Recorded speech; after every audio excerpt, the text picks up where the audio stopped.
জমিদার শ্রীকৃষ্ণ চৌধুরী তার কন্যা গৌরীর নামে এই এলাকার নাম রাখেন গৌরীপুর। আবার কারো মতে হিন্দুদের গৌরী দেবীর নামে এই গৌরীপুর উপজেলা। চলুন শুনে গৌরীপুরের মানুষের নির্বাচনী জনমত। আমরা নির্বাচনে এরকম একটা লোক চাই যেন জনগণের ভালো চায়, সাধারণ মানুষের ভালো চায়। আমরা এমন একজন ব্যক্তি চাই যে দেশের স্বার্থে কাজ করে, সৎ এবং নিষ্ঠাবান। আমরা এই ধরনের একজন প্রতিনিধি চাই। জাতীয় পার্টির ইলেকশন যদি আইয়ে তাহলে আমি করবো, না হলে আমার নেতা যদি আইয়ে ইলেকশনটা আমি করবো, ইলেকশন না হলে আর খেলা করলো না করলো, এটা আমার দেওয়ার ভালোভাবে যারা জনগণের কাজ করবো তারা হচ্ছে দরকার।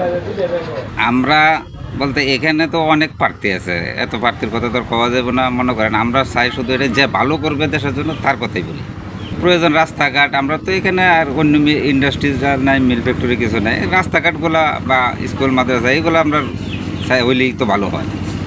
আগের অবস্থায় হবে যেরকম এই যে মারামারি, হারাগাড়ি, এই যে লুটপাট, এরকমই তো শুরু হয়ে যাবে দেশটার মধ্যে।